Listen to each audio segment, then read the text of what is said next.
Thanks everybody for joining us for the latest installment of the OpenWorm Journal Club. I'm Stephen Larson here, and we've got a great session lined up for you guys today. I'm very excited about this. I've been excited to talk about this data ever since we heard about this project, and ever since we heard Saul present at the UCLA meeting earlier last year, in the summer of last year. So before we get into that, let's introduce our panelists here who will be asking questions and having our discussion today. If you want to get involved in the discussion, please do. Please feel free to interact with us via comments on YouTube, on our Twitter account, that's at OpenWorm, on Facebook, and of course Google Plus and LinkedIn. And we'll feed your questions into the feed. And as always, don't forget to subscribe to us on the YouTube channel. Okay, so let's go ahead and introduce our panelists. Let's start with Ben Shi. Hey everyone, my name is Ben. I'm a first-year PhD student at UC San Diego in the mechanical engineering department, and I'm studying soft robotics. Great. And Eduardo from Last Journal Club. Hey, my name is Eduardo, and I'm an assistant professor at Indiana University, and I work on neural models of C. elegans behaviors. Great. Great. And Porg? Hi there, I'm Porg Gleeson. I'm at University College London. I've been involved in the OpenWorm project for a few years, and I'm interested in building models, not just of C. elegans, but also other neuronal models, and using standards and sharing and sharing, testing, and collaborating on neuronal models. Great. And also from Last Journal Club, Randall. Hi, I'm Randy Beer. I'm a professor at Indiana University, and I'm interested in modeling and analysis of brain-body environment systems. Perfect. Okay, excellent. And last but not least, then, Saul, please introduce yourself. Hey, I'm a postdoc at the IMP, the Research Institute for Molecular Pathology, and I'm a worm guy. I have studied the worm for a long time. Yeah. Excellent.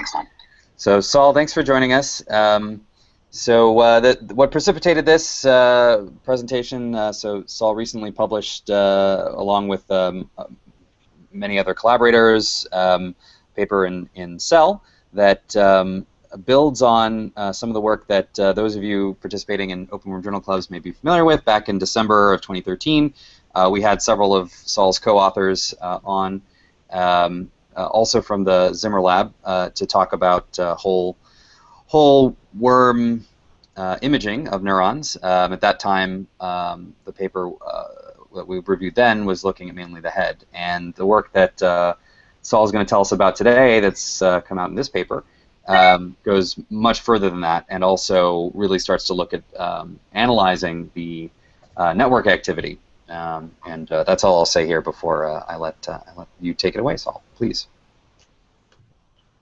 Cool. Yeah, thanks for having me. I'm very happy to share the paper, and it's a pretty figure-heavy paper, so I don't think we should try to get through every figure unless somebody wants to. But if there's something someone wants to ask, or there's something we don't cover, just interrupt me and we can jump to that. I mean, presumably you're somewhat interested. You've at least skimmed the paper, so I don't have to dwell too much. But I will dwell probably on the earlier stuff more, just to err in favor of getting a basic conceptual understanding of what we're trying to do, and then we can go into detail as needed, but we don't have to go into every last figure. Sounds good. So I think you can see it now. Okay. You can see our colloquialized, catchy title, or mine anyway, that's how I like to say it. Still waiting for some journalists to pick up on that, but Fair enough. Not waiting for journalists. You should never wait for journalists. Okay, so So some background, just to orient you on the recordings. This is the same maybe you've seen before, but I just want you to see where we are. Most of our recordings cover most of the head ganglia, and we use a nuclear localized GCamp, so we get more easily resolvable neurons. We spent a lot of time, I spent a lot of time writing the code to extract the neural time series from these blobs, but they are sort of well-defined blobs, so the job I had was probably much easier than the typical similar situation you have in other systems where you've got lower signal to noise and smaller, fewer voxels per neuron, etc. So another nice benefit of C. elegans, the neurons aren't particularly large in the animal, but through this little trick, we get a decent time series from each neuron that, at least that expresses the promoter. So the promoter is pretty pan-neuronal, but I wouldn't say it's 100%. There are always, of course, caveats with these things. But just quickly, we use a microfluidic chip to hold the worm and get a nice still recording. We also tend to use paralysis to tramadol, although we validated that most of the results don't seem to be affected much, at least in the neurons we're looking at, with the paralysis. And we also have a way of delivering a gas stimulus on a different layer in the microfluidic chip, and we use that to drive the system a bit. But basically, what we started with in this project was, and why I came to this institute, was they had a sort of a pretty good working technique at doing these whole brain recordings, and I wanted to make sense of them. So really, we started out in a pretty exploratory mode early on, and we're just trying to get really clean, solid whole brain recordings, time series up to tens of minutes at a decent frame rate. We ended up in the 2013 paper. We published they published a TFO approach, a temporal focusing approach, which requires an expensive laser, and gets you maybe a little better, but it turns out you can do a pretty good job with the spinning disk confocal, which I think almost every university and lab has access to if need be. So this is a far more accessible prep, and really, I mean, anyone can probably go do this. You can, of course, share the strains, the pan-neuronal imaging strains. So that's one set of experiments. We just literally record the ambient activity or under this switching oxygen stimulus and try to pick up whole brain recording. But we also wanted to, of course, understand what if this had anything to do with behavior. And so we have a second prep, which is this setup that was published by Sean Lockery some time ago, and there's some improvements, but it's pretty much off the shelf. So this is another thing you can actually buy, and you get a nice simultaneous recording of behavior. And if I hit play, I can actually probably play this thing, huh? Is this playing? I don't know how fast that's animating through the... Yeah, no, we're not seeing it. Okay. Well, you ever show videos on this Google Hangouts? Yeah. Okay, well, anyway. That should be animating, and you see a nice simultaneous recording of one neuron and the body moving. And so then, okay, what do we do with these great tools? Well, let's start stepping through the figures here. So this is just showing you basically the automatic identification process of pulling out activity. These are, of course, we have many Z-planes, up to 15 Z-planes. And we see neurons in many Z-planes. But anyway, we do a lot of image processing and nice algorithmic tricks. But in the end, what we really want is time series like this. So this is a time series of basically all the neurons that we sort of extract. This is over 100. I guess you don't see my mouse pointer, do you? No, we do, actually. We see that. Yeah. Excellent. Okay, good. So time goes this way. These are neurons. You can see there's a lot of structure, a lot of interesting oscillatory structure, a lot of similar structure, synchrony, a lot of, you see here there's an opposing structure here, so this is kind of like the minus sign of this. And we're able to, actually just by going back to the original EM drawings from White, 86, figure out what most of the neurons are.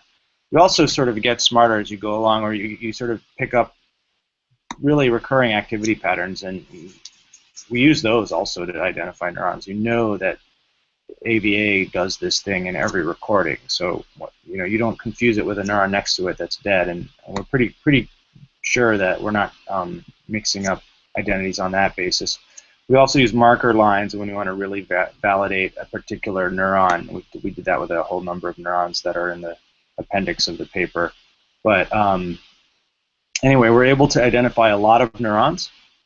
And the first thing we wanted to do was just sort of make sense of the collective activity. Of course, there's lots of fun stuff to be mined. I mean, this is really fun, and many projects have spawned out of some of the detailed activities of neurons that we see. And so, although the paper is about global dynamics, I don't want to undermine also the idea that individual neurons do often have quite differentiated and individualized functions in the system, and they're certainly not well characterized or understood, particularly in the interneurons.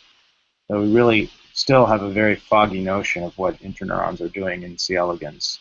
There's a lot of sort of fertile ground for discovery and research in that area.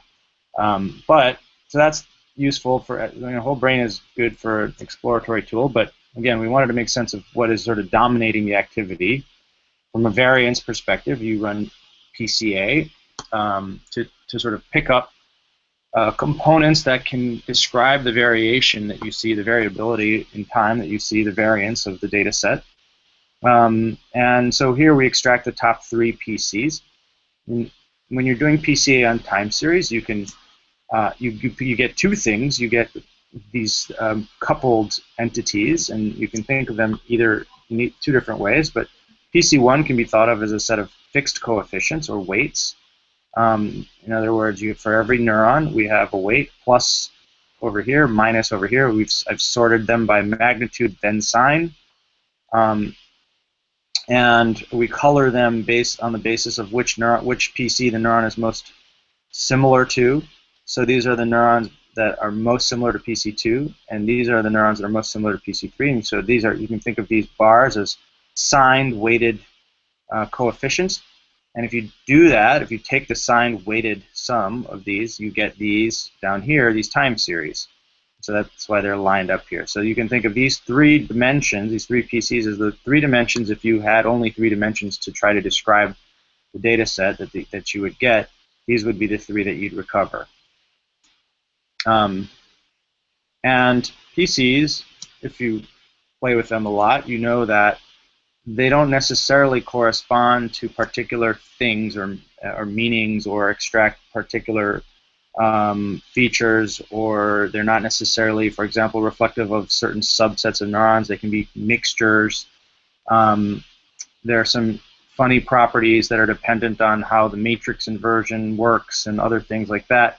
But generally, you can make sense out of the lower PCs, and we were able to make some sense in terms of pegging what we commonly see in the low PCs into subsets of neurons. Saul, Yeah. Can I ask a quick question? Please. Yeah, I noticed that you did PCA on the time derivatives rather than the absolute activities. I was curious why that decision. Yeah, so that's a really good question, and the answer is a little complicated, but the basic thing is that you get a better picture. So, of course, the derivatives carry, if you just think of them as differences, they carry as much information about the data set as the original data set. So, to some sense, you can kind of you're allowed to. The game is you're allowed to use whatever you want. You can do them on the second derivative if you want. But the pictures that we get of the derivatives are a lot easier to see structure. And I think some of that is because the absolute levels that the neurons take vary some, and so that sort of clouds the non-derivative picture. So that in this case, what I'm showing here are the cumulative sum of the PCs done on the derivatives. they don't look appreciably that different from if you had just done PCA regular on the original time series. Okay. But you also are emphasizing since you generate PCs by taking the eigenvalues of the covariance matrix and the eigenvectors. We're more sensitive to covariance in the in the derivative, in the temporal change of the neurons. And it just so happens that picked up it was just a more reliable signal. Okay. In the end, it doesn't really matter that much, but it does clean things up a lot. Okay, thanks. Yeah. Okay, so how much of the variance, how much of the data are we explaining with 3 components? At 3, we're usually hitting 65–70%. There's still a lot of variance we don't explain, and we're not trying to say this is the end of explaining all of the nice things that go on in probably a high-dimensional space, but there is a strong, consistent low-dimensional signal, and if you look in the supplementals, you see that this is, we do this every trial. This is a very robust phenomenon. I can skip these. Let's just go on. Okay, well, this is, if you don't see the video, this isn't that fun, but we can plot the 3 PCs against each other and with their instantaneous values, and you get a phase plot or a state space plot in 3 dimensions, and it has some lovely sort of structure and variability, hinting that there's something good, interesting, and reliable going on, but it's not just a sort of trivialized situation. And so we thought it was good news. And so we show the same. Now we can look at three dimensions, or it turns out 2 is pretty good too. In terms of being able to discern sort of regular structure in the temporal evolution of the signal. So here we're just coloring the phase plot by the direction that it happens to be instantaneously pointing. All this is saying is that light colors are near each other, and that you always traverse this phase plot in the same direction. You kind of go in these loops. Sometimes we can see that there are branches. And of course, a string itself, this is one long jumble of string, a single string. This is one trial, but it takes different regular traversals of the volume of phase space. And this is suggesting and claim that there's a sort of a manifold emerging, that there's a regular surface that the trajectory is traveling on. It's constrained in that sense. So, a null hypothesis for this kind of analysis would, if you shuffled everything, you would just get a jumble of string where everything was pointing willy-nilly in different directions. And that would suggest that you haven't recovered any sort of reliable, regular activity. For those of you that aren't connoisseurs of phase diagrams. Yeah. So let me just stop you there. If you can go back one. So I think maybe the movies aren't working because I think if you hit play, it'll bring up sort of another screen that isn't being shared. Okay. So one thing you might do is just like when you do the share screen option, you can pick like share an entire desktop. But either way, if you can just go back to the previous slide, because I think there's a key leap here that those of us who are very comfortable with the PCA space idea are familiar with, but those maybe who are less comfortable with will miss this part, and this is kind of a critical transition for like all the rest of the stuff. So maybe if you want to try like sharing your whole desktop here while we're on this one. So Saul's used principal components analysis to extract from the signals that he's getting from the brain of the C. elegans, or the nervous system, the nerve ring area. Yeah, there we go. Now we're seeing it. Perfect. Beautiful. That's looking great. Right. And so so this is showing it. Okay. So maybe you just want to just say a few words about why it is that we get this 3-dimensional plot from this, and kind of just a little bit more for folks who are new to that part, and maybe run it again so they can see it playing out. Yeah, so basically this is just a way of quickly looking for regularity in the trajectories of the entire data set. But since we as humans have a hard time visualizing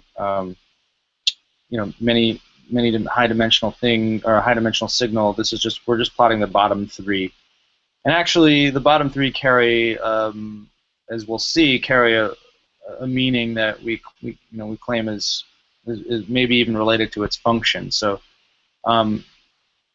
we'll see that later. But I think that the thing to take away really is just that this is an organized picture. There are sort of regular, so it looks like there's a loop, there are a set of loops, but this is one long trial, and you of course see that in the temporal PCs themselves. The time series at the bottom have a recurring structure, and so there's some variably oscillatory structure there. And so, well, we wanted to ask what is it? What's a good? What is it? Is it meaningful for the animal? Is it providing any behavioral function? So, yeah. Question: is there, so for those plots, is there a way to comment on the types of equilibrium points that you're seeing, or is that what we're building towards? Well, you don't. So there are some sort of times when behavior quiets down. So there's this sort of low that you can see, and can you see my mouse? If you can see my mouse, I'm sort of yeah. Mm-hmm. It's small, but yeah. There are these troughs here, and there's also sort of sustained high states. Now, since these are derivative plots down here, plots of the derivative of the above time series, most of these sort of sit close to zero when the top three PCs are more static. However, they're not totally static. They're small features, and they move off of it. So whether you want to claim or someone wants to claim that when you're at a low state, you're at an equilibrium point, or you're at I think the concept of equilibrium is a little bit challenging when you have a dynamic system, like a system that's alive. I mean, true equilibrium is only, of course, death. But is there, are there pseudo-equilibria? Are there states? There's a regular subregions where the system is spending a lot of time. Certainly, there are. And in fact, our choice of the derivatives emphasizes sort of effectively uses the plot space to show you the excursions from these trough and plateau phases. And there's a reason also for doing that, which comes in later, but when you do free-moving worms, the plateau states tend to disappear, and we claim that these represent frustrated reversals when the animal is. I'm sort of giving away the later punchline, but what we found out is that the rise phase and the sustained plateau correspond to the reversal of the worm, and when the worm is stuck in a chip, it can't successfully execute a reversal, and so eventually, much like someone stuck in reverse and trying to get out of the mud, and they've now finally the accelerator pedal is maxed out. We claim that there's no more dynamic range for the neurons to go to, and so you hit the saturated phase, and we didn't want to dwell on those, so that's another good reason to use the derivative. But if you want to look for a structure, you might claim that this is close to a ring attractor or some other attractor, but our claim is simply that overall this structure is consistent through time. And I will say that this is unpublished, but it's been shown enough times at conferences that the only time you don't see this activity like this is when the worm goes to sleep in these quiescent phases, and then you see a quite different dynamical picture. But when the worm is awake, whether or not it's in a chip or free-moving, you see a similar type of geometry to the trajectories. Okay, how's that? Any other questions on that, or should I try to go forward? That's good. Let me just re-summarize, though, again, for folks who might, again, not have as much background, which is that, so we've gone from, this technique that is very new, where they're able to record from hundreds, 100 or so, I guess, 100, between 150 and 130 neurons of the worm at the same time to see their calcium dynamics in the nucleus as they're changing over time. Saul's then taken that data, Saul and collaborators have taken that data, collapsed it down to these 3 lines using a mathematical technique called principal components analysis, and he's plotting the activity then of the nervous system as a whole onto these 3-dimensional graphs, and now he's trying to interpret it. Is that about right for a summary up to this point? Yep, great. Great. Okay, so let's keep going. Okay, so so we're kind of now thinking about the free-moving worm, and so this mostly relates to the second experimental setup. But if you are an ethologist and you stare at animals for a living, you might come up with this very high-level, simplified, but nevertheless, you know, concrete definition or observation of description of the behavior of the worm, and that when it's crawling on a plate, it seems to be doing one of 5 things. I should say there's also a pause, but when it's crawling around, and of course there are some finer, more detailed behaviors that you'll notice if you watch a worm for long enough, but most of the time it's doing this. It's going forward, it's running forward at a fairly constant speed, locomoting in a serpentine manner. I'm sure I know you guys have spent a lot of time thinking about modeling that. It will slow down, the velocity will slow prior to, this is in the panel A, will slow down prior to a reversal where the worm moves backwards in a very stereotyped backward locomotory manner. And it will also turn, and it will turn either, since the worms live on their sides, on agar plates, will turn ventrally or dorsally, which will correspond to a left or a right turn from the vantage point of the experimenter. These behavioral states, which of course are describing active states of the worm, can switch. The worm can switch between them, but they can't switch. You notice if you watch long enough that they don't switch arbitrarily through any of these 5 states, but that the states, the transitions, the allowed transitions or the observed transitions, are limited to a subset. And so the arrows drawn below, this is a state transition diagram that an ethologist might write. So this is a quantitative description. You could get more quantitative. You could try to put numbers on the inbound arrows or the outbound arrows, or if you thought it was Markovian, you could just have one set of numbers. I mean, you can ascribe probabilities or measure measure frequentist probabilities. But the point is, there is structure here, and at a first pass, we wanted to ask, well, if this behavior is coming out of the nervous system, then somewhere we must be able to find a representation of this in the activity of the nervous system. It may not be the dominant activity, but somewhere we should be able to find it. Okay, behavior is pretty simple, and so we started measuring single neurons, and there's other people have done this in other work, and so we've added to the library of single neuron responses in a free-moving situation.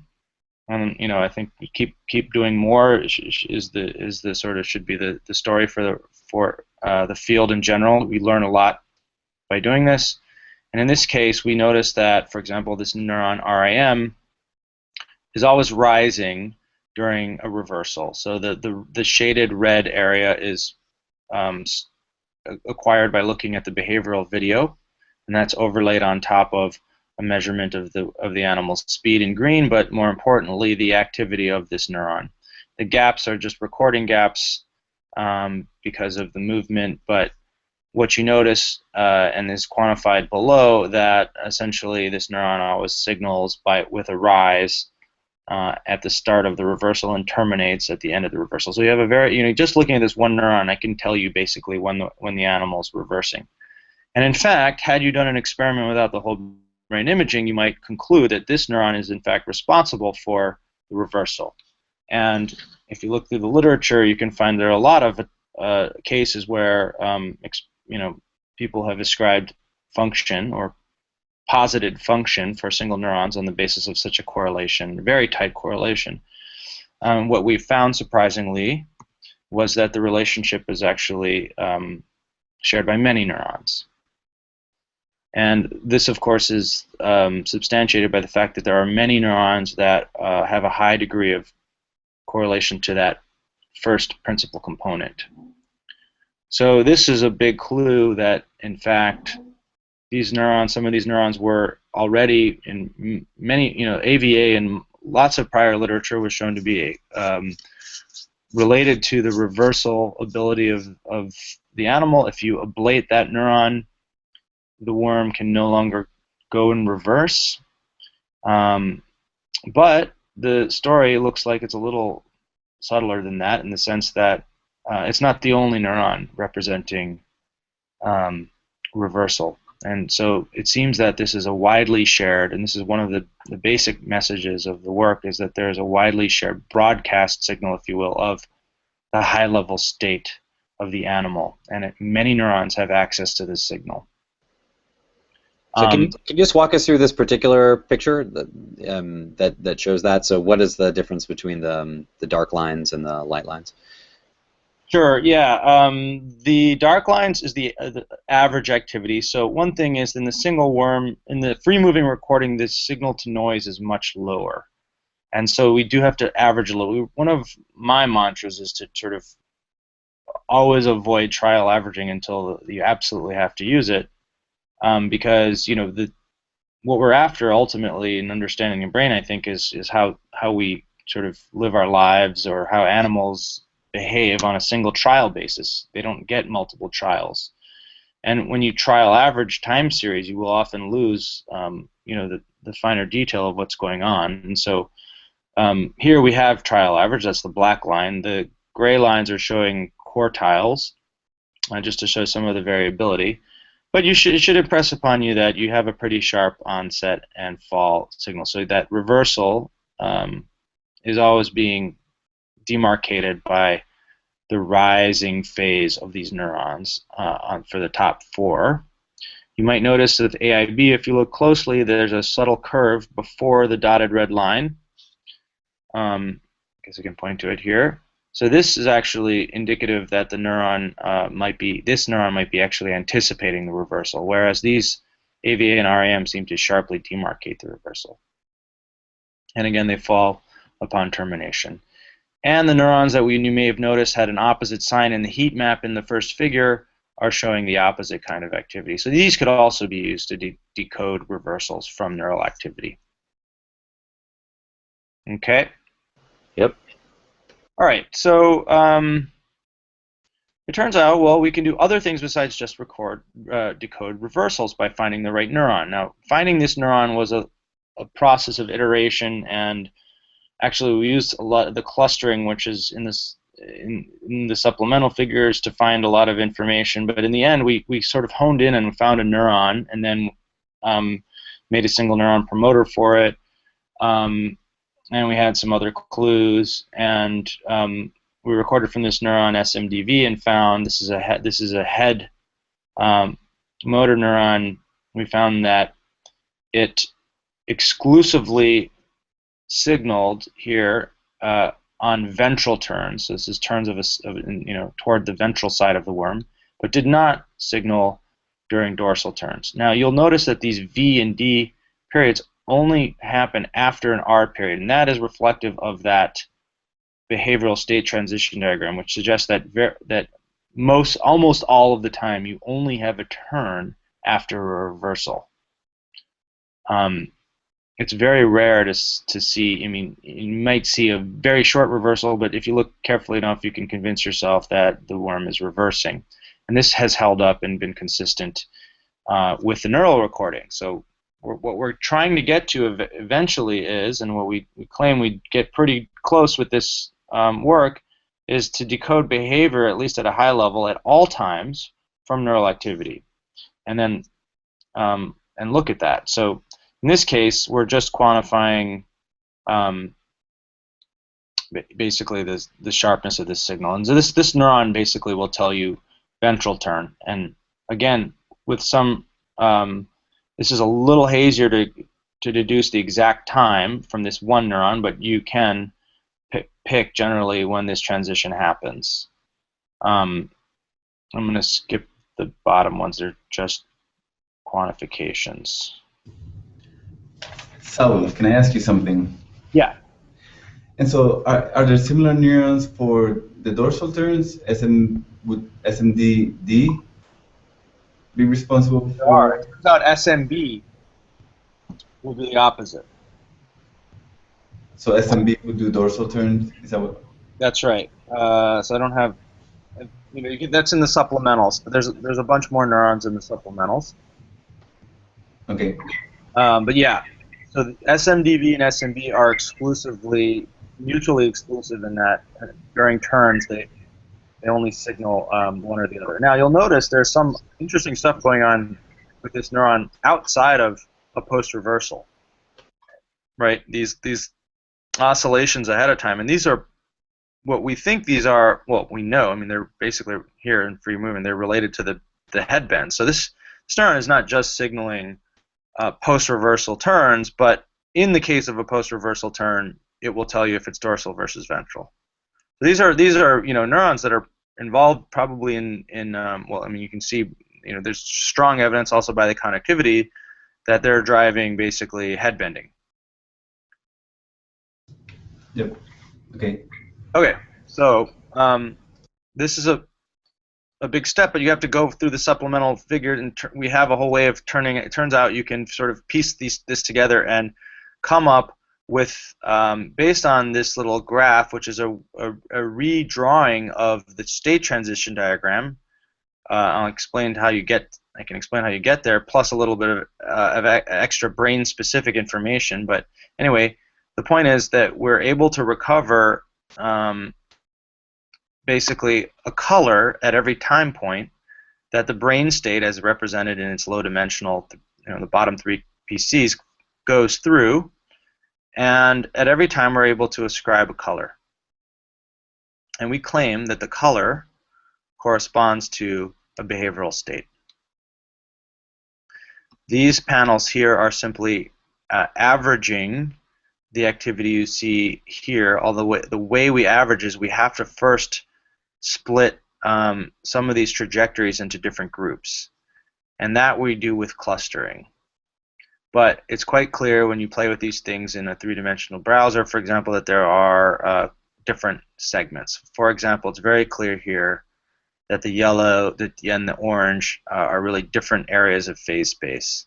In the two-dimensional plot, you might have gotten confused when they're in this time point. So there is a need for three components if you want to have non-intersecting phase plots. But you can still figure out what's going on. And the nice thing is when you do this, you see these loops sort of stand out. And in these elliptical areas, this is where the trajectories branch. So this is where you have a mixing of sort of the outcomes of depending on when the trajectory, when the single string came this way, sometimes it goes left, sometimes it goes right. And so we just, it's unclear how you average that, so we just left it as a blob.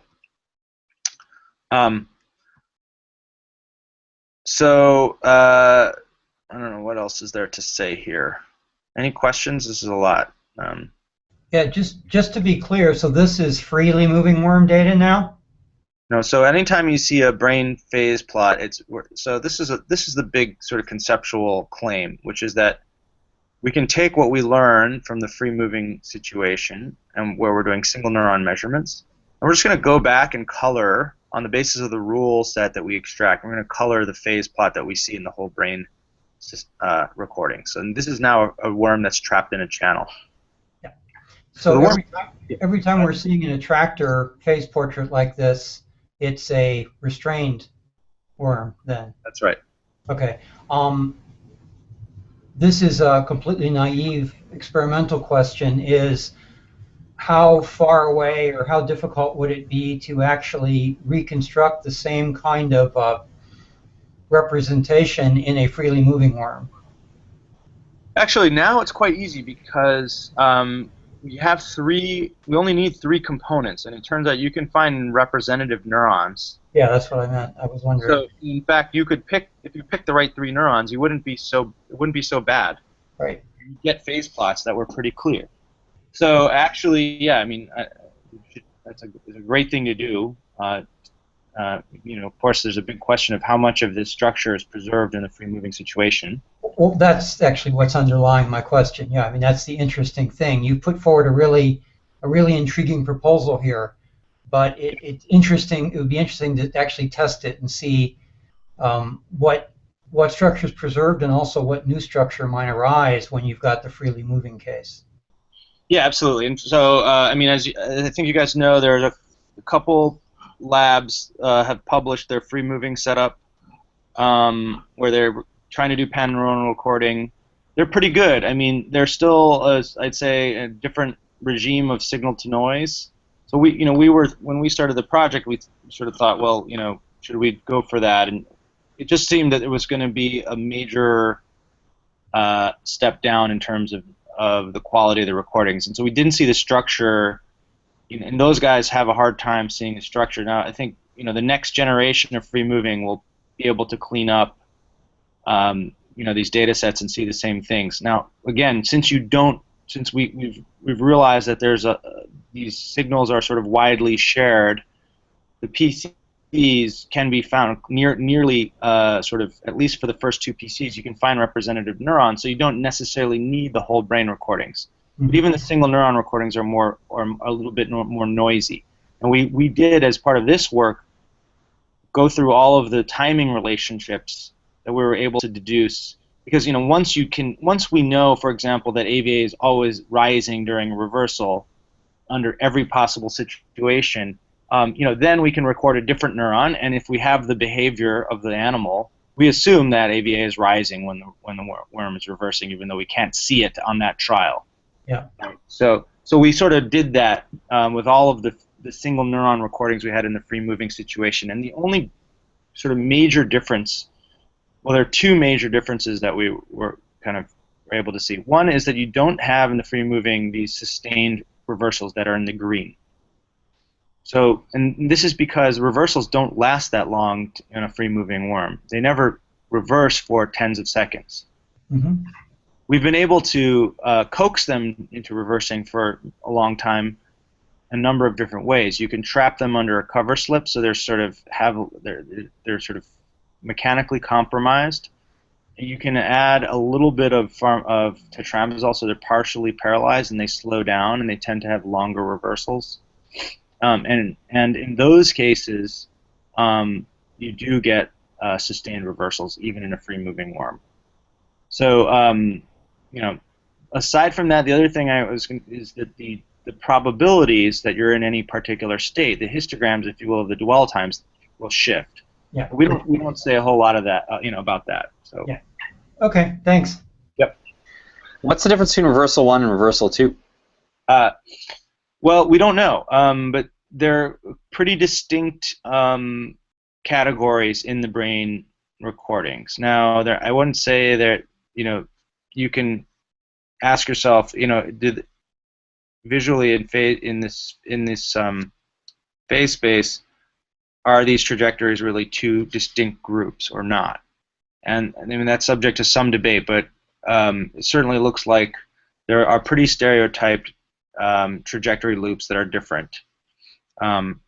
Maybe there are a couple ambiguous ones, but it does seem sort of bimodal in that sense. So we don't know, but that's we're sort of asking, hey, let's go figure that out, right? Or somebody figure that out. There is an underlying difference in the brain state.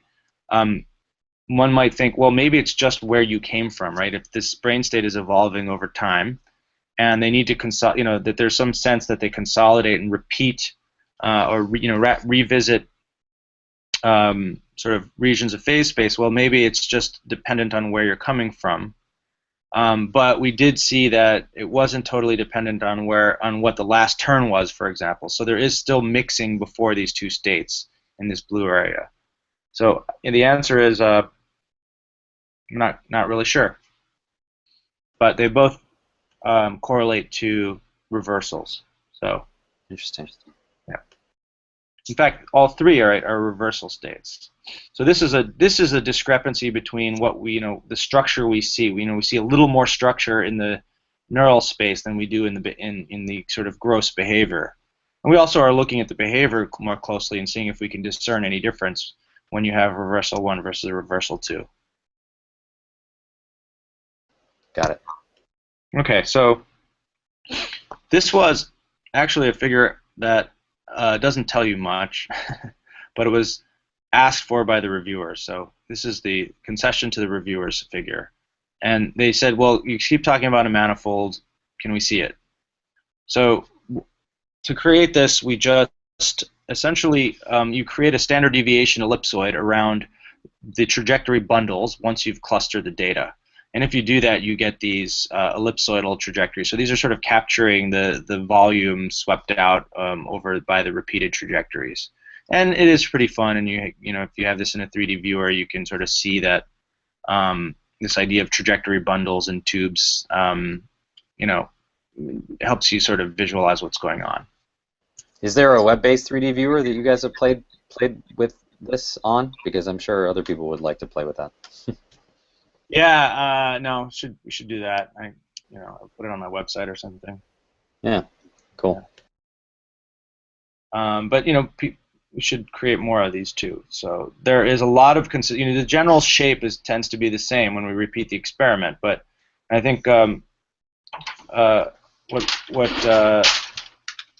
Randall said was, I mean, you know, in the free moving situation, we also expect that the behavioral repertoire, you know, will be more complex as you explore it further, and you know, sort of this may make the manifold more complex too. So, and this is not the beginning and end of you know, decoding behavior from neurons. The other thing we wanted to ask is, are there some more, you know, analog or continuous variables of behavior that that seem to be sort of encoded in the nervous system? Of course, you assume that, or hope that there are. Of course, in a situated environmental situation, you know, something like an apparent velocity is a product of brain behavior and the mechanical plant that it's controlling, and in turn getting feedback from.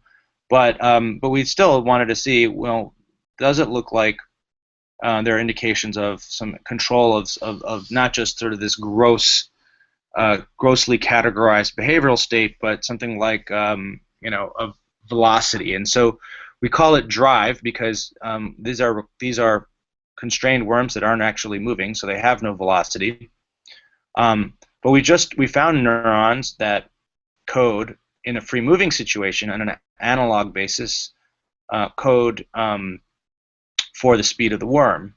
They may code for other things. I mean, we're not saying that they are driving the speed of the worm, but they happen to correlate with the speed of the worm. And we plotted those neurons' activities onto the phase plots. And the claim here is only that the colors that you see are, you know, tend to vary more or less smoothly, which indicates that the manifold itself is encoding a continuous variable meaningfully on its surface. In other words, even in the free moving setup, there's probably something that the neurons are doing that is relating to how strongly the worm is locomoting in a forward speed sense.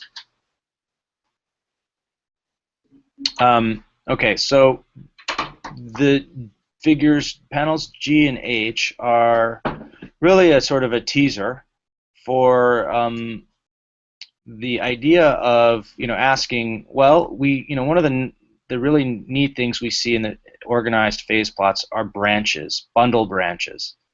And you know, these correspond to conditional or different behaviors. So if you imagine behavior as sort of you know, the worm traversing its state transition diagram, sometimes it takes one arrow, sometimes it takes another arrow, or for example, it will do a dorsal versus a ventral turn.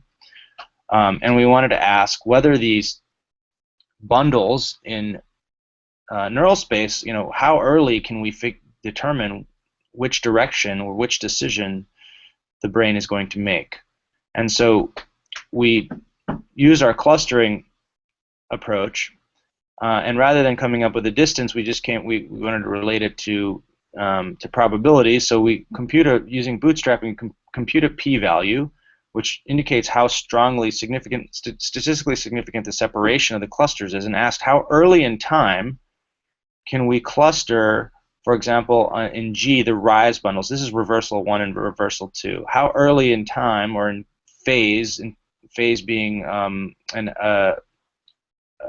a time-independent measure of how early in the behavioral cycle you are, do these two different branches appear in the data. And so this might indicate sort of how early you could have predicted when the worm is going to go left or right, or whether it was going to go through reversal 1 or reversal 2. And do you want just to define rise bundles versus fall bundles, folks? So rise bundles are the bundles along the that come when the PC1 is rising, which corresponds to the. You could also think of them as reversal bundles. And fall bundles are turn bundles. Okay, and the bundles again they're like parts of the phase space that are all kind of grouped together, right? Yeah, that's right. So they're when you see the sort of orange versus the yellow branch, this would be the, it's colored weird here, but if this would be the yellow and this would be the orange branch, when did these split, and how early are you able to detect a split? And so it turns out you're able to do this, for example, the fall bundles some time before in the sustained reversal. So here you might sort of suggest, well, this is when it sort of becomes clear which way the worm is going to go. So there's some anticipation of that. But for example, the decision to go through one reversal and other actually seems to be just determined a lot earlier, in fact, before the last turn. So this is a little bit of a surprise, and we're not sure exactly what the rises mean, but this is just a teaser to sort of ask the question of, well, can we use whole brain activity, or how would we sort of make claims about when decisions are made and what neurons are involved and how it happens? And so this is a first pass analysis of that. Awesome. Saul? Yeah. Sorry, I'm afraid I'm going to have to drop out now, but thanks very much for that, and it looks like a great piece of work. Yeah, nice to meet you. Thanks. Good luck. Thanks. Bye-bye. Okay. Here we wanted to just observe that there is a feature. If you didn't cluster, you can also sort of detect whether you had a rise 1 or a rise 2 on the basis of how long the low duration, which corresponds to forward runs of the worm, happen. And that's not a perfect correspondence, but generally, the rise 2s happen sort of from a short forward run. Okay. I don't know how we're doing on. I'm getting pretty late here, so I can stop here. So we're set. I think for 25 more minutes, and so we do want to get some discussion in. There's one part of the story, if you want to cover, that I think is really critical for the audience here to understand, which is the part where you start looking at the impact of individual neurons and sort of taking a neuron out, essentially, of this, and what impact it has on the manifold as a whole. So doing some sort of causal manipulations, I believe you did. Is that something that you could cover? Yeah. So I'm going to do that right here. So perfect. Okay. Yeah. Let's just do that, and then we can open it up for some broader discussion. See. Okay. Good. Yeah. So we wanted to, we want to know what neurons were required for this. This is still at this point largely, let's say, descriptive work. And so we use HisCl, which is a histamine gated chloride channel, which is not normally in the worm at all. Worms are sort of completely anosmic to histamine. I think this is from Drosophila, and we express it in particular neurons. In this case, we went right after the big AVA, the classic command interneuron. And so then, once this channel is engineered in there, you can apply histamine during a recording and silence the neuron. You hyperpolarize it, and so we did that, and then we did brain recordings around the situation. Now you can't see it here, but this perturbation in a free-moving worm has a really interesting effect. The worms do pretty much what they do normally, except when you elicit a reversal, which you can do with a mechanical tap on the nose or other ways.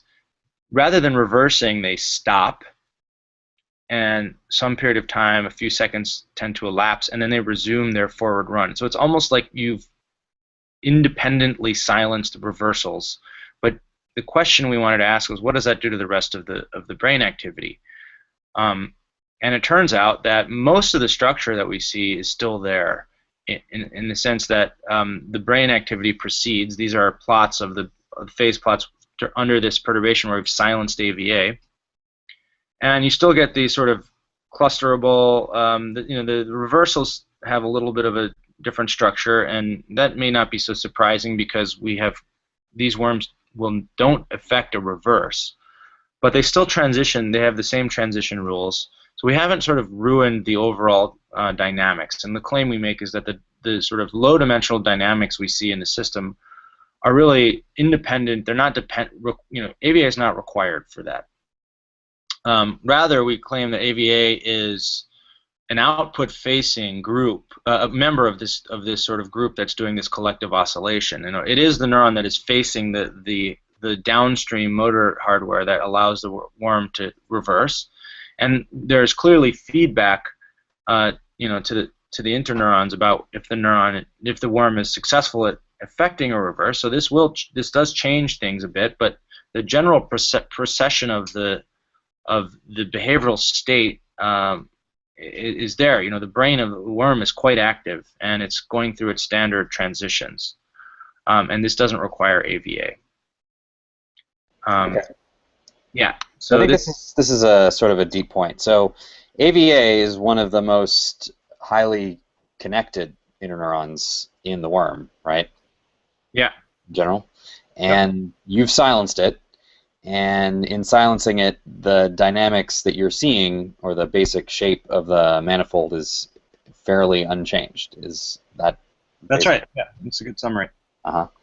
So yeah, so that's what I thought I got out of it when I was reading it the first time, and I thought that's sort of a very sort of deep point in terms of what that might mean for how the circuit is sort of working more collectively than we might have anticipated. For me, I kind of thought about this as, this and some of and you go on to show a couple other things, but as sort of reversing the figure for the ground, where I think we commonly think about this like feed-forward model where signals come in to the worm in a sensory way and then get processed by interneurons as a direct consequence of the sensory input and then come out in some sort of a motor perturbation. And I think to show that a major interneuron can be sort of taken out and there's pretty much similar dynamics that are going on suggests that those dynamics might be kind of the main story, really, and that the flow from the periphery to motor is kind of happening along the edges of the margins of what's all these other dynamics that are going on. I don't know. That was a picture that popped into my head. I'm curious what you think about that characterization, if that makes any sense, or if you would challenge it. It's very clear that there's a whether you call it spontaneous or intrinsic, or I think the phrase of the day these days is self-paced dynamics going on, and maybe this shouldn't be a surprise for us. We have lively brains, and in this case, for a worm, it seems that these lively dynamics are directly related to the behavioral command or intent of the animal, and we're certainly not. There's something that's always sort of conflated is this idea of zero stimulus versus constant stimulus. And we're not able to put the worm into a sensory deprivation chamber, but we are able to control, the large degree of modulation that we drive environmental signals with. And we're pretty sure that an awake worm will basically be trying to do all of its things on its own.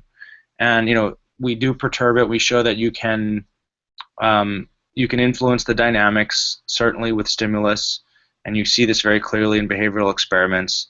But yeah, I think more importantly, this sort of suggests that doing single neuron trying to ascribe function to single neurons, you just have to be careful with that. I mean, we haven't exhaustively done this HISCL experiment in every possible neuron. There still could be a master controller neuron or a set of neurons that, when silenced, completely kill the dynamic activity, and we're excited to try to see that, or ask questions like, what are the minimal set of neurons that you need to set up sort of this dynamics. But definitely, I think the picture coming out is that the network needs to be better appreciated, and I think that should bring C. elegans back, if you will, into the fold of legitimate, sort of models that there may be some underlying principles that can be extrapolated to other animals, because often I've heard, well, C. elegans neurons are so it's over-evolved. Every neuron is special purpose, anatomically very different, and maybe you're going to draw the wrong conclusions. And certainly a lot of worm researchers from genetics and molecular biology have a single neuron, single molecule approach to the sort of just, let's say, mindset.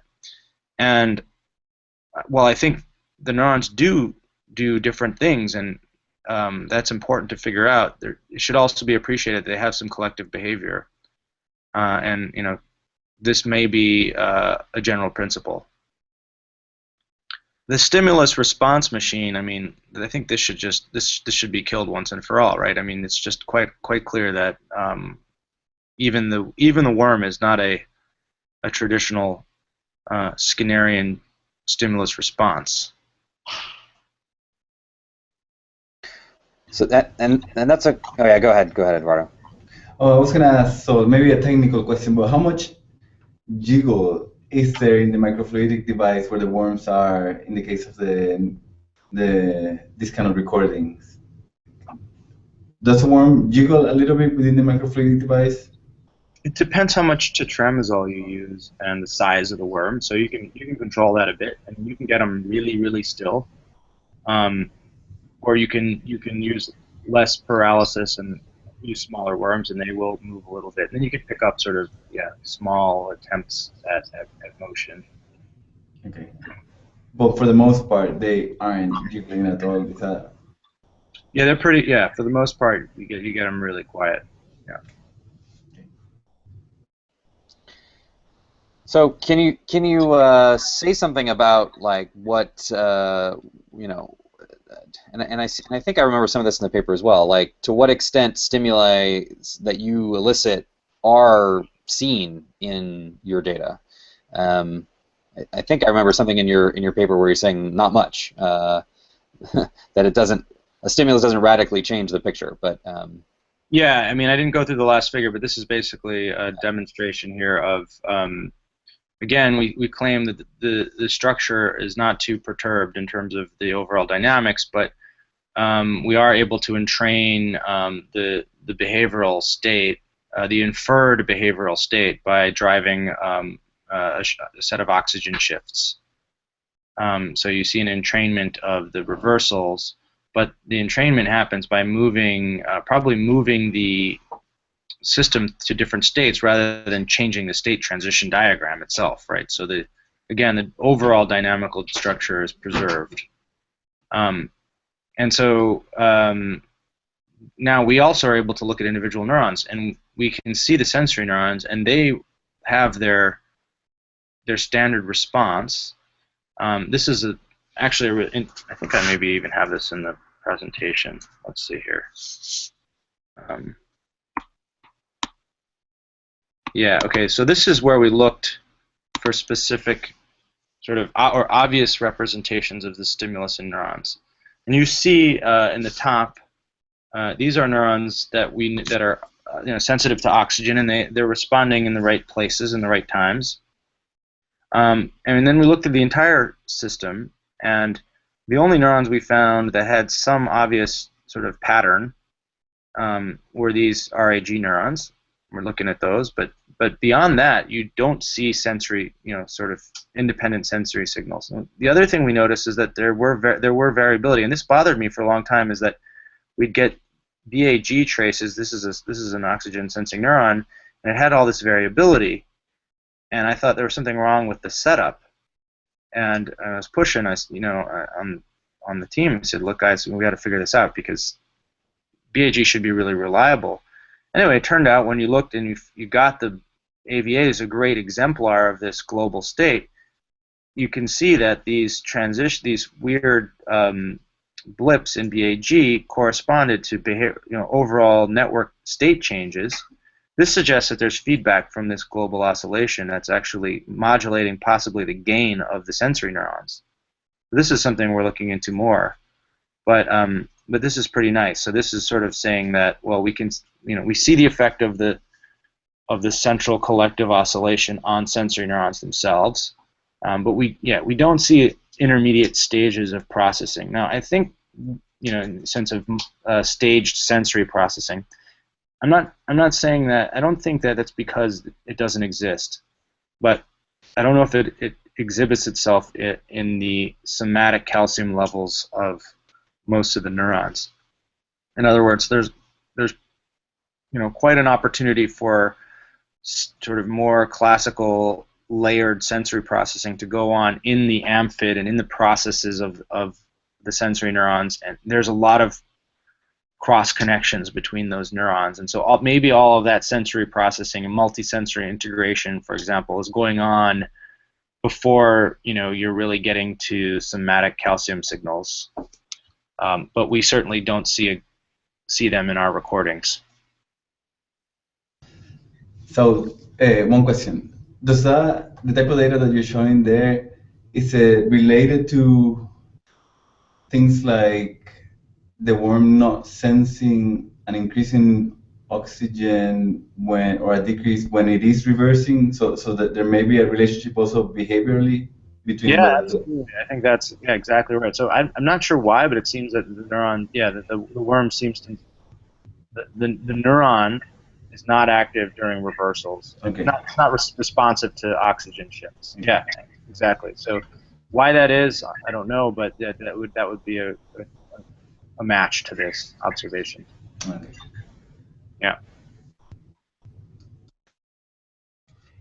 Yeah, I just wanted to say how happy I am to hear your statements about nervous systems being dynamical entities, even in C. elegans.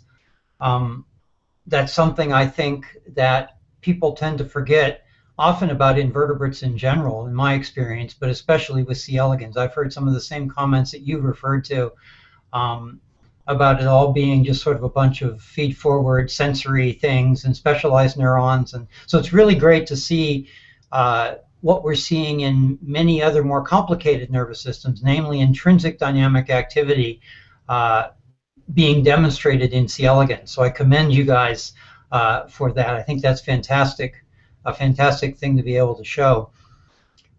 One thing I would emphasize, though, is just as I think many people have gone too far in the direction of thinking of seeing it as all being sensory driven, we also not forget that it's not an fully internally driven either. And it's important to do what you were just doing a few minutes ago, and that is emphasizing all the sensory modulation that goes on here.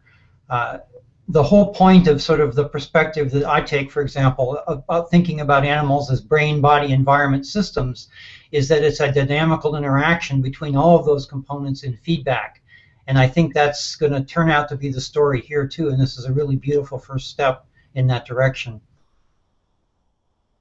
Yeah, absolutely. Yeah, that wasn't a question. It was more of a soapbox comment, but I resonate with everything you say, as long as you remember to emphasize that the sensory feedback that shapes this intrinsic dynamics is also going to be really important in a freely behaving animal. Yeah, that's right. And then, I mean, and some of the wonderful things the worm can do, like weather veining. I mean, we're not. That's a subtler computation. During, we don't see that at all, right? We were sort of, our prep is really hampering the standard headbends. I mean, we see sort of fictive headbends in the neurons during the forward run equivalent states, but they peter out.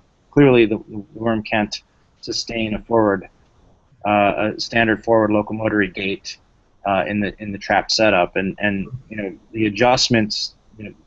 In my PhD work, we found some evidence of possible schemes for doing active steering on the basis of of ongoing sensory input. So I mean, this work doesn't speak at all to that kind of mode of that kind of computation that's clearly going on in the worm. So we were talking earlier here how several of us have interacted on sort of the robotic side, and we were sort of teasing in the title of this journal club was how the brain is actually controlling the body. So I'm curious what sort of response you've gotten as well on the theoretical side. So you've basically shown descriptively how you can use principal component dynamics, principal components analysis techniques to look at the dynamics of the nervous system.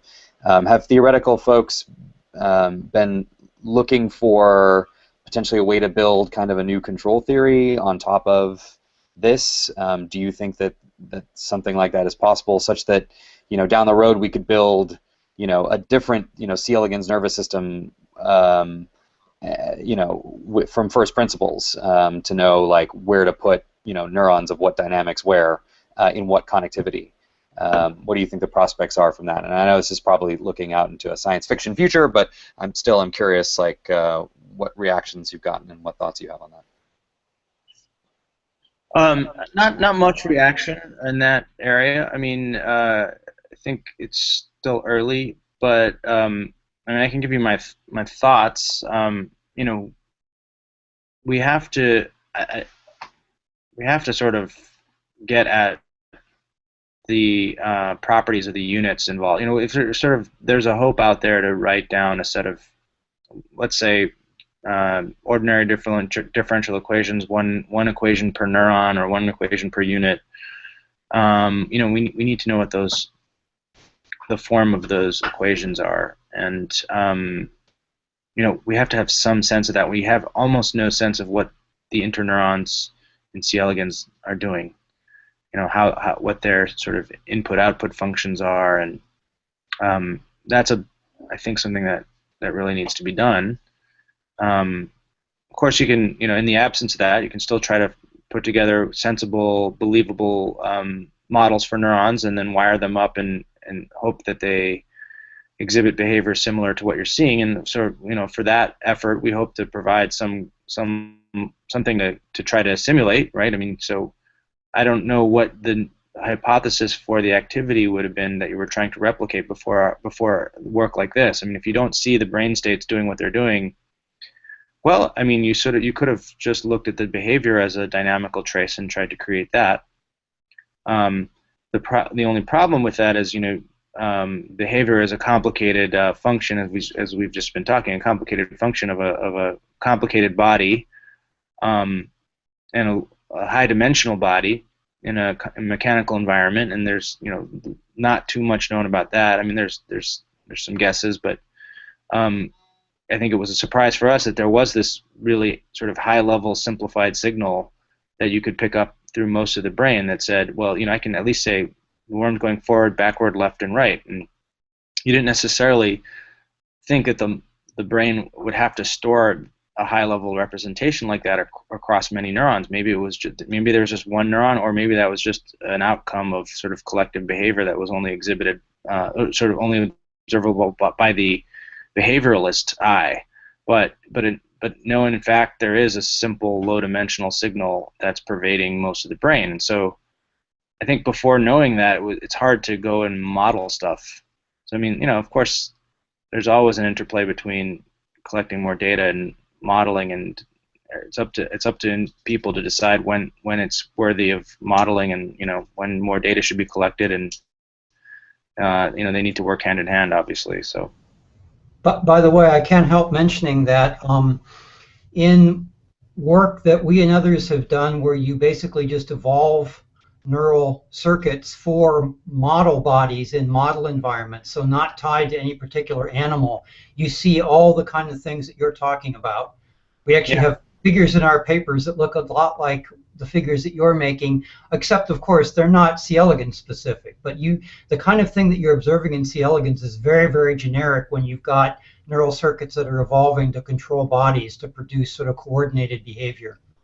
So it's wonderful to actually have experimental record of that happening in an animal like C. elegans. Yeah, absolutely. No, I love that work of yours, where you get, you get basically ataxis emerging. That's really cool stuff. I wanted to complement, or a little bit, the thought that Randy was saying, or part of the idea, I think that maybe he was trying to get at, is that also that with respect to when to model and when to acquire data, with the type of models, even if you're not replicating the brain data exactly, you can still get at a lot of development of the tools of analysis that you would need, that would then be useful for the moment when you have acquired data. So even if you have traces that are doing the behavior of a worm, but they're not the exact traces with the exact same shapes of the brain one, you still have your hand trying to figure out how to analyze that data, that sort of those state spaces and relating them to behavior and so on. So it can still be quite useful modeling, even if you don't have some things precisely. Sure. So for example, I'm actually showing a figure on my screen share now from one of Eduardo and my papers, where we evolved an agent to do a certain task that has nothing to do with C. elegans or reversals or anything, but you see the same sort of lower dimensional patterns that you can segment behaviorally coming up in those kind of models. So just to reiterate what Eduardo is saying, I think the theoretical tools and ideas can be developed in parallel with the experimental data collection, and then ideally, as both develop, they can be integrated in the context of particular animal systems like C. elegans. I guess that's kind of where we're coming from. Yeah, absolutely. I mean, I think there's a virtuous cycle. I don't say one starts and one ends. That no, they should be going at all times. So it's great. They certainly inform each other immensely. So. Well, Saul, what's next for you guys? What are you most excited about in terms of future directions? Well, we're trying to understand a couple things. Obviously, as I said, that was a teaser. We're trying to understand sort of the origins of the branches, but also trying to understand just how do you get lawful dynamics out of out of nervous systems. Now, I mean, of course, there is an obvious answer, which is, well, you evolve them to do that. But and I don't mean necessarily that. But what are the what does evolution find in terms of guiding principles to have robust dynamical systems like this? And I think that's a big question. I mean, again, as I said, some of that comes down to trying to figure out how to get unit dynamics going and understand what those are. So maybe it doesn't matter in the end. Maybe you can use any old dynamics and learn. But I think there are going to be some strong constraints. Otherwise, it would be easier to build neural networks. Definitely. All right. Well, it looks like we're at time. I really want to thank you, Saul, for this. I think it's very interesting work. It's extremely fascinating that we're able to look at basically an entire circuit and understand its dynamics. I also want to thank Eduardo and Randall, who were the topic of our main presentation in the last journal club, where we're really looking on the simulation side. I think it's really exciting to create this conversation across both folks that are on the cutting edge of the experimental work, as well as folks that are on the cutting edge on the simulation side. Ben, of course, for organizing and putting us all together. Porg, who was here earlier, as well, has been a long supporter on the OpenWorm side. So look forward to another journal club coming up here in about a month. We'll be having a look a bit more at parsing behavioral movies and building up a syntax for a behavior. On the C. elegans, and is another important component of this. But until next time, everybody, thanks very much, and really appreciate it. Yeah, thanks a lot, everyone. Thank you. Cheers. Thanks. Thank you.